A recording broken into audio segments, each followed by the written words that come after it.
mutfağıma hoş geldiniz. Bugün mutfağımda kıyma ve patatesle bir iç hazırlayacağız ve güzel bir börek yapacağız.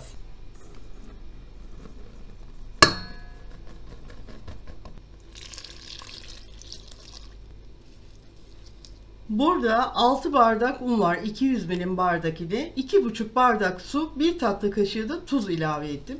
Şimdi hamurumuzu yoğuralım.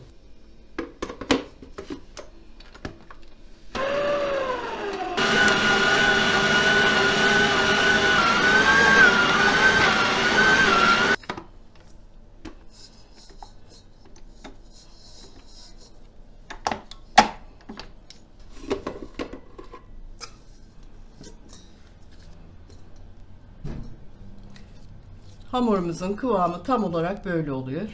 Yumuşak bir hamur. Çok sert yapmayalım. Şimdi bir yarım saat üzerini kapatıp dinlendireceğim. Böreğimizin hamuru dinlenirken biz içini hazırlayalım. Tencerenin altını yaktım. Yarım çay bardağından bir tık fazla bir sıvı yağ koydum. Orta boy bir adet kuru soğanı yemeklik doğradım ve yağıma ilave ettim.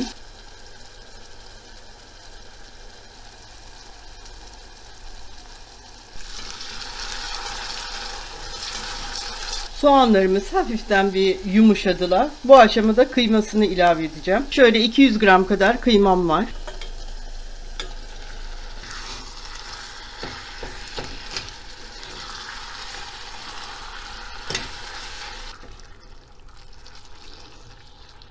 Artık baharatlarını ilave edeceğim. Şöyle yarım çay kaşığı karabiber. 1,5 çay kaşığı tuz ilave ettim. 1,5 tatlı kaşığı da kırmızı yaprak biber.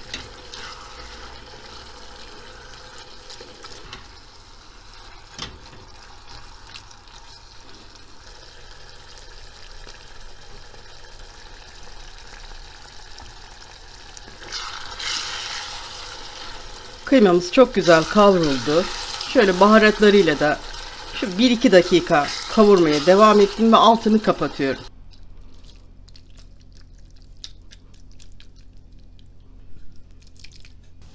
Kavurduğumuz kıymayla şöyle 2 orta boy patatesi haşladım, rendeledim. Şimdi bunları bir araya getirip güzelce karıştıracağım.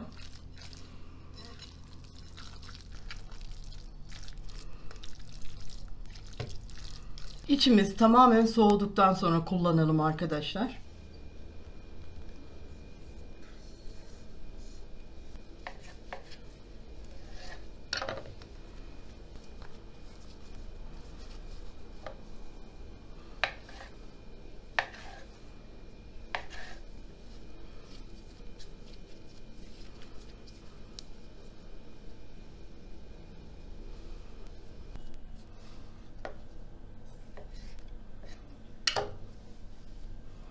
Hamurumuzu 9 eşit bezeye böldüm. Üçerli üçerli hazırlayacağız çünkü.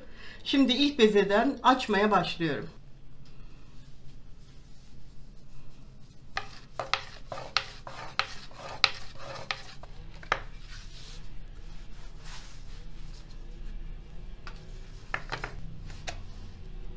Şimdi bu yufkamı kaldırıp diğer bezeyi de açacağım. Burada 125 grama yakın tereyağı erittim.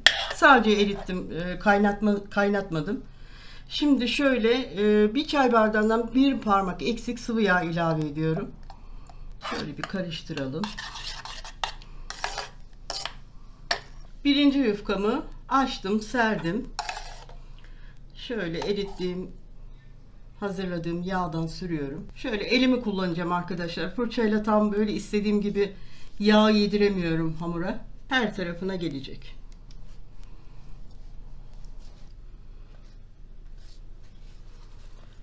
İkinci yufkamı da üzerine koyuyorum. Bu yufkamızın da üzerini yağladık.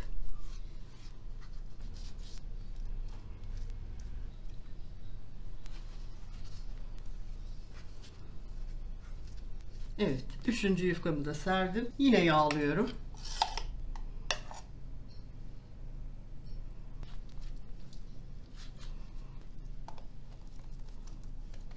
Şimdi artık bu şekilde katlayarak hamurumuzu rulo hale getireceğiz.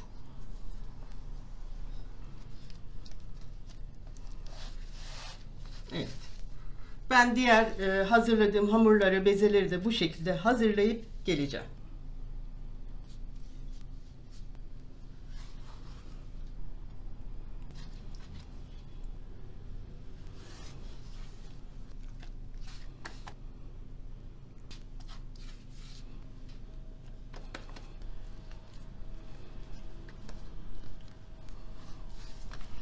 Evet, rulolarımızı hazırladık. Şimdi şöyle artık keseceğim. Şöyle 4 parmak yeterli.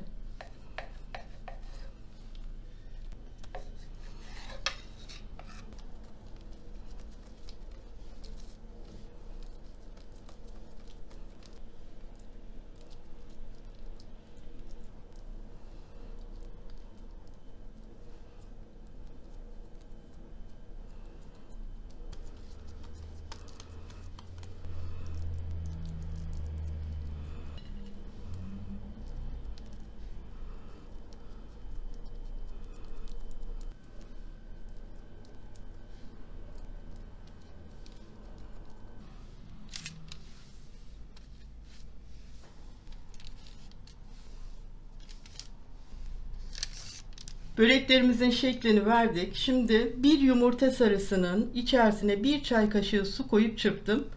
Şimdi bunu böreklerimizin üzerine süreceğim.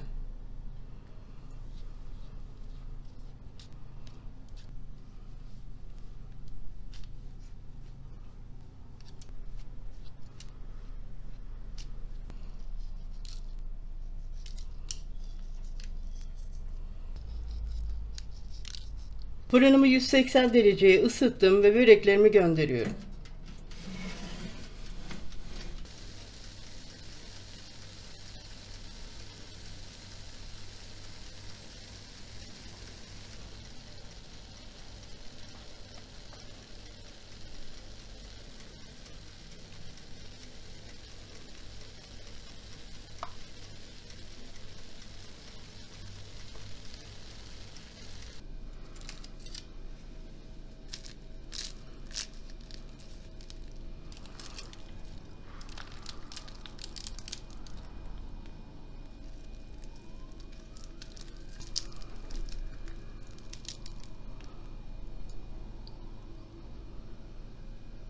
Bugün içi oldukça lezzetli, dışı da pul pul dökülen misler gibi bir börek yaptık.